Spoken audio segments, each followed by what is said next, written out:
My name is Lauren, and about a year ago, I married the love of my life, Jerry. Our relationship has been everything I could have ever dreamed of, full of love, support, and laughter. I felt like the luckiest person in the world. I work as an accountant, mostly from home, and I enjoy my job even though there's more to it than people might think. Jerry owns a car parts business, which keeps him busy, but we still find plenty of time to be together. In our free time, we love hanging out, just the two of us. We also enjoy going to parties, especially with Jerry's many friends, colleagues, and business partners. I always look forward to these gatherings because I enjoy being a part of Jerry's world and meeting new people. One sunny Tuesday morning, I was sitting at the kitchen table, drinking my coffee and checking my emails. Jerry walked in with a big smile on his face. "Hey, beautiful," he said, giving me a kiss on the cheek. "Larry is having a barbecue at his place. Thought we could go, have some drinks, and catch up with everyone. You up for it?" "Sounds perfect," I replied, already looking forward to the evening. We arrived at Larry's house around 9 p.m. The smell of grilled food and the sound of laughter filled the air.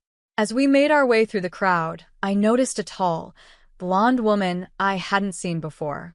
She was laughing loudly and seemed to be the center of attention. I turned to Jerry and asked, "Who's that?" Jerry's face changed just a bit. "That's Maria, my ex-girlfriend," he said. Before I could respond, Larry spotted us and waved us over. "Jerry, Lauren, so glad you could make it. Come meet everyone," he said. As we walked over, Maria's eyes locked onto us. She smiled, but something about it felt off. Well, she said in a sweet yet fake voice. "If it isn't Jerry and his wife." The way she said wife made it sound almost like an insult. I tried to stay calm and smiled back. "Nice to meet you, Maria," I said, reaching out my hand. "I'm Lauren." She glanced at my hand like it was something dirty and turned back to Jerry. "Shawnee, darling, it's been too long. You have to tell me everything you've been up to." Her use of Shawnee made me feel uncomfortable, but Jerry quickly replied, "Good to see you, Maria. Lauren and I are doing great. How about you? Still working at your dad's company?" Maria's smile faded for a moment. "Oh, you know me," she said. "I like to keep my options open. Unlike some people who seem stuck." The conversation dragged on for what felt like forever. Maria kept making little digs at me while trying to flirt with Jerry. I did my best to stay calm, but inside, I felt a mix of frustration and sadness. I tried my best to stay calm, but by the end of that first night, I was completely exhausted. After that, Maria kept showing up at our social gatherings more and more. Each time, she seemed to go out of her way to make me feel uncomfortable. One Thursday evening, we were at a dinner party hosted by one of Jerry's business partners. I was talking with a few of the wives when Maria strolled over, holding a champagne glass. "Oh, Lauren," she said in an overly sweet voice, "that's an interesting outfit." I didn't know the librarian look was back in style. I glanced down at my knee-length skirt and blouse, suddenly feeling self-conscious. "I think it's appropriate for a dinner party," I replied, trying to keep my voice steady. Maria laughed, the sound sharp and cold. "Of course you do, sweetie. Not everyone can pull off high fashion like me." I bit my tongue, resisting the urge to point out that her dress looked more suited for a nightclub than a dinner party. Instead, I politely excused myself and went to find Jerry. As the weeks went by, Maria's behavior got worse. She started posting pictures from our gatherings on social media, always making sure to crop me out or hide my face. Her captions were like little insults about my appearance or personality. One day, while scrolling through my feed, I saw a particularly hurtful post. Maria had uploaded a picture of herself next to an unflattering one of me. The caption read, "Who do you think is a better match for Jerry? Vote in the comments." My face grew hot with anger and embarrassment as I read through the comments, most of which favored Maria. At the end of her post, she added, "Looks like the people have spoken. Jerry must be crazy to pick plain Jane over a beauty like me." That evening, when Jerry got home, I decided it was time to talk about Maria. "Jerry, we need to talk about Maria," I said as he walked in the door. He sighed and loosened his tie. "What has she done now?" I showed him the post on my phone, and his face darkened as he scrolled through it. "This is unacceptable," he muttered. "I'll talk to her and tell her to take it down." "That's not enough," I replied, my voice shaking slightly. "I want you to tell her to stay away from us. I don't want her at our parties anymore." I looked at Jerry, feeling hurt and frustrated. He ran a hand through his hair, looking a bit uneasy. "Lauren, I can't just cut Maria off," he said. "She's the daughter of a really important business partner. If I banned her from social events, it could hurt my business relationships. So, what am I supposed to do?"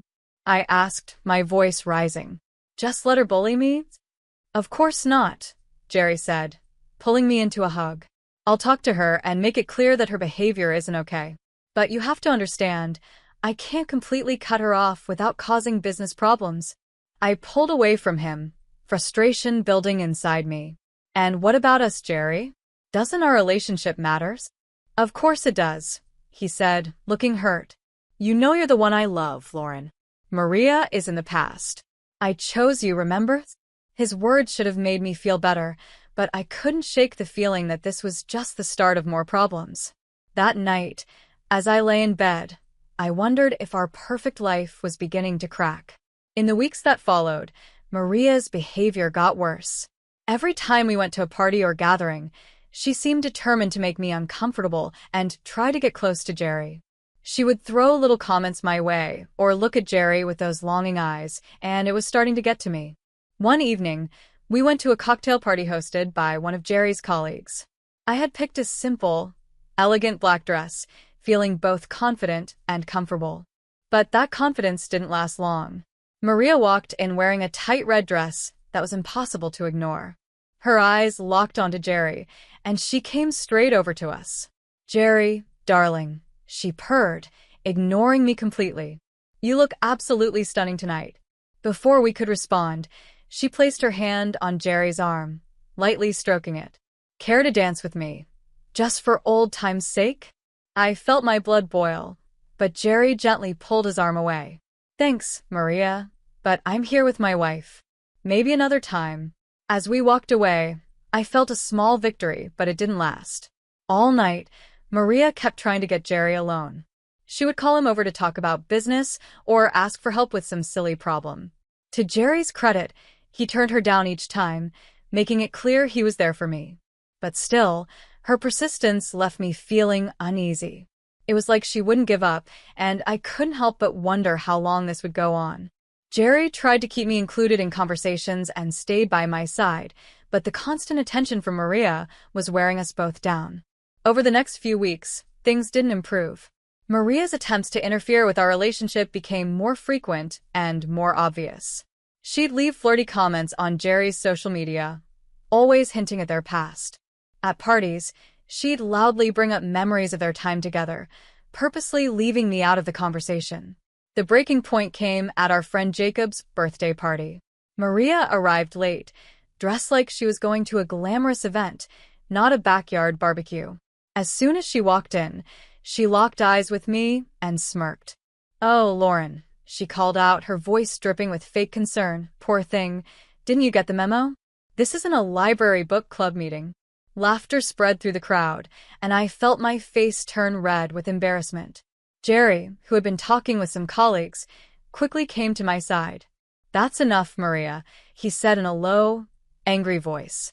"You need to stop this childish behavior." Maria looked at him with fake innocence, widening her eyes. "Why, Jerry, I'm just trying to help.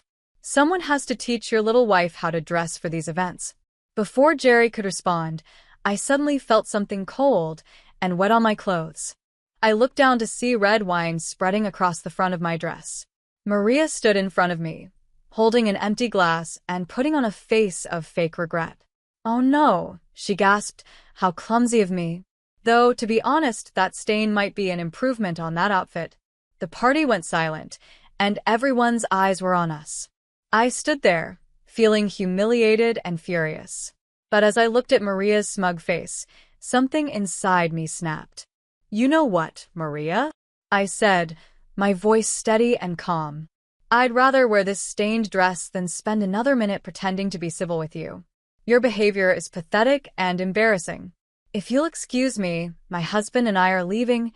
I turned to Jerry, who was looking at Maria with a mix of shock and disgust. Let's go home, I said. As we walked toward the exit, I heard Maria's shrill voice behind us. Jerry, darling, don't go. Stay, and I'll take good care of you. But Jerry didn't even look back. He put his arm around me and said, loud enough for everyone to hear, the only person I want to be with is my wife. I want my wife to take care of me. Goodbye, Maria, Jerry said firmly. We drove home in silence, and I couldn't shake the feeling that something had changed. Maria had finally shown her true self, and there was no going back. One sunny morning, Jerry came into our bedroom with a serious look on his face. Lauren, I have to go on a business trip, he said. It's important for the company, and I'll be gone for about a week. I nodded, feeling a bit uneasy. When do you leave? I asked. Tomorrow morning, he replied. Sorry for the short notice. It came up suddenly. I forced a smile and said, it's fine. I understand your business is important. The next day, Jerry left for his trip, and I was alone in the house. The week felt long and quiet, so I kept myself busy with work to pass the time. On Thursday evening, my phone rang unexpectedly. It was Maria. Lauren, darling, she said in a sugary sweet voice. I'm organizing a small get-together tonight. Just a group of 8. I'd love for you and Jerry to come. I hesitated. Actually, Jerry's out of town on business, I replied. Oh, what a shame, Maria said, not sounding disappointed at all. But you should still come. It would be a great chance for us to bury the hatchet and start fresh. What do you say? Everything inside me told me to say no, but curiosity got the better of me. I'm not sure, I said, feeling unsure.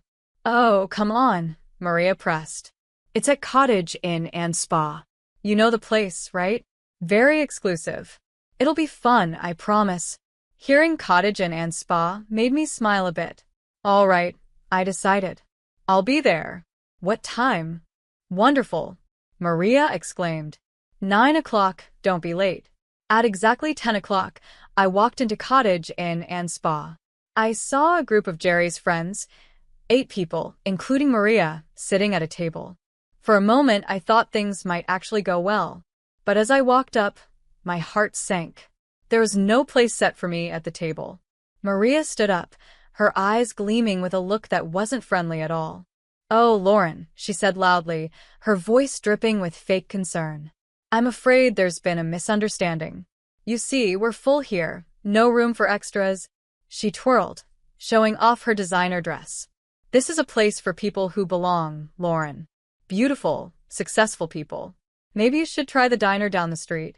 I hear they make a great hot dog, I said, smiling. The table fell silent. Everyone looked uncomfortable, but no one said a word.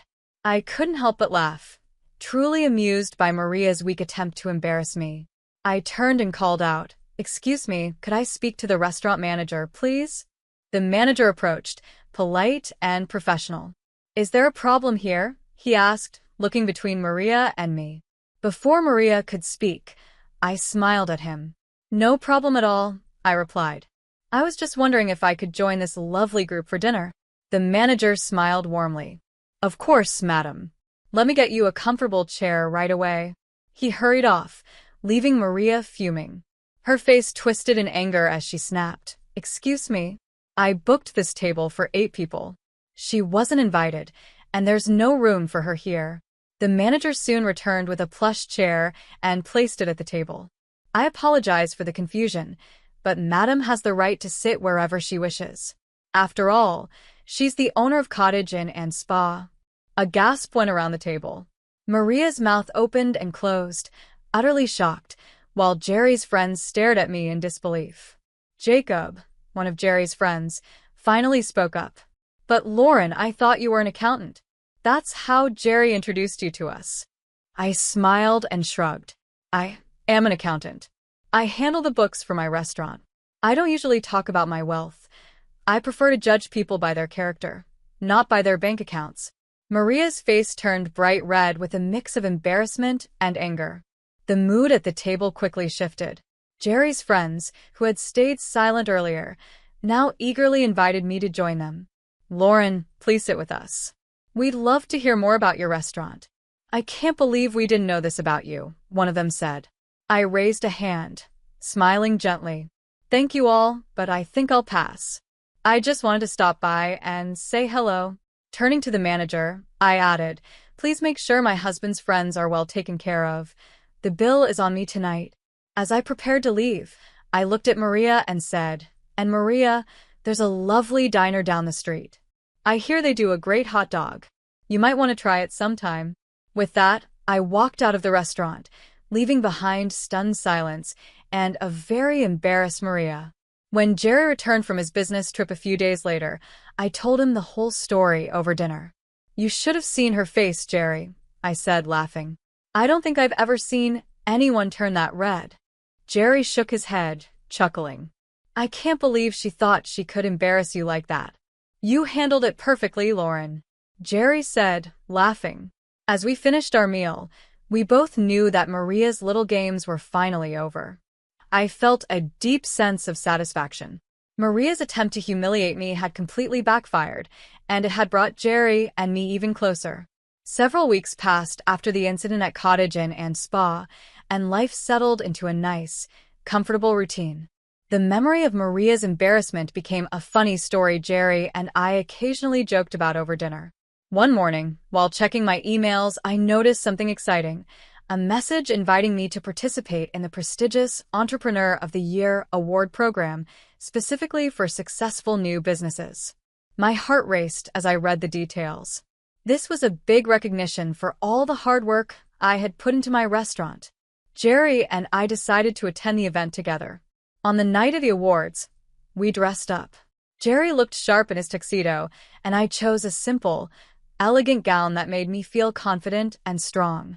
The venue was stunning, filled with the city's most successful and influential people.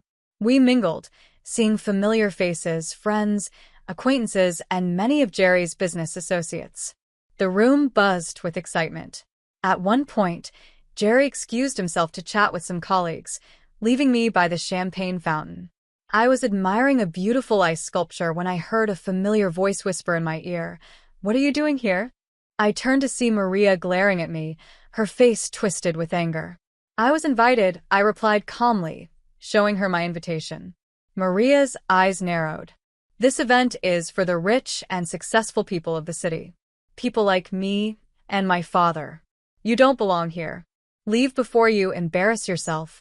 I stayed calm, scanning the room until I spotted who I was looking for. With a smile, I waved to 3 distinguished older gentlemen in fine suits who were talking nearby. As they walked over, Maria kept ranting, but I ignored her, focusing on the men. When they reached us, I warmly embraced one of them. "Dad, I'm so glad you could make it," I said, kissing his cheek. Then I turned to the other man and extended my hand, which he shook warmly. "Mr. Bryan, it's great to see you again." Maria's jaw dropped as she realized who they were. Her voice rose in disbelief. "Daddy, what are you doing? How can you be friendly with her? She's just an accountant who got lucky." The men exchanged glances and chuckled, leaving Maria speechless. Her reaction was priceless, and I knew I had truly proven her wrong. "She doesn't belong here," Maria snapped, her voice full of anger. Mr. Bryan's face turned bright red as he listened to his daughter's outburst. His usually calm eyes were now blazing with anger. "Enough," he thundered, making Maria flinch.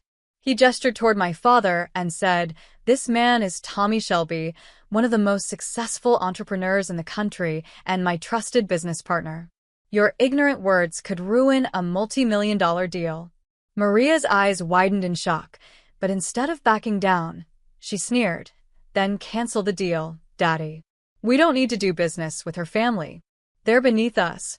Mr. Bryan's face grew even redder, and his voice rose, drawing attention from everyone in the ballroom. "That's enough. Your behavior is unacceptable." He pointed a finger at Maria. "From this moment, you're cut off. No more allowance, no more credit cards, and you can consider yourself evicted from that fancy apartment you love so much." Maria's mouth dropped open in disbelief. Mr. Bryan turned to me and my father, his tone soft and apologetic. "Mr. Shelby, Lauren, please accept my deepest apologies for this awful scene." Then he turned back to Maria and said firmly, "Leave now. You've shown you don't deserve to be here."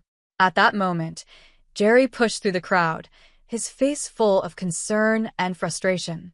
"What's going on?" he demanded. Then, catching sight of Maria, he shook his head in disgust. "I should have known. Now I remember why I broke up with you, Maria. You never learned how to treat people."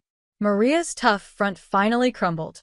Tears started streaming down her face, smudging her mascara. "Daddy, please," she sobbed, reaching for Mr. Bryan's arm. "I'm sorry. I didn't know. Please don't do this." But Mr. Bryan pulled his arm away. "I have business to discuss with my partners," he said coldly, turning his back on her. "Goodbye, Maria." As Mr. Bryan walked away with my father, Maria was left standing alone in the middle of the ballroom, crying, her mascara streaking her cheeks. The crowd around us slowly drifted away, leaving her isolated and humiliated. The rest of the evening felt like a blur, but when it was time for the award ceremony, I found myself walking onto the stage in a daze as they called my name for the Successful Entrepreneurial Debut category. I accepted the award with gratitude, feeling proud of everything I had accomplished. Looking out into the crowd, I saw Jerry smiling proudly and my father nodding with pride. Maria's attempts to bring me down had only shown everyone who she truly was, while I stood there, stronger and happier than ever. I spotted my father and Jerry in the audience. They were standing, clapping wildly, their faces glowing with pride. Seeing their excitement filled me with a wave of joy and accomplishment. In the weeks after the ceremony, life settled into a new, pleasant routine. The Golden Award statue sat on our mantel, quietly reminding us of that special night. Jerry and I continued attending parties with his friends and business associates, and without Maria's toxic presence, these gatherings became so much more enjoyable. The atmosphere felt lighter, the conversations were more genuine, and laughter was much more frequent. One evening, as we were getting ready for another social event, Jerry came up behind me as I was putting on my earrings. Wrapping his arms around my waist, he said, "You know, I've noticed how much more fun these parties are lately." I smiled at him in the mirror. I was just thinking the same thing. It's amazing how one person's absence can change everything. Jerry nodded thoughtfully. "Speaking of absence, have you heard anything about Maria lately?" I shook my head. "Not really. She seems to have completely disappeared. Although, I did overhear Jacob talking to his wife at the last party. There's a rumor that Mr. Bryan sent her to another state. Something about not wanting her to embarrass him or the family business anymore." Jerry raised an eyebrow. "Wow, that's pretty drastic. But I'm not surprised after how she acted at the award ceremony." I turned to face him, adjusting his tie. "It's a shame, really. She had so much privilege, but never learned to appreciate it or use it wisely."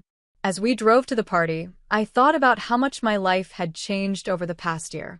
From dealing with Maria's drama to receiving recognition for my business, it had been a whirlwind. Yet, through it all, my relationship with Jerry had only grown stronger. As for Maria, I genuinely hoped she'd find her way. Everyone deserves a chance to grow and become better. Maybe her fresh start in a new state would be exactly what she needed. For now, though, I was happy to enjoy the moment, swaying in my husband's arms, surrounded by friends, and feeling grateful for the life we had built together.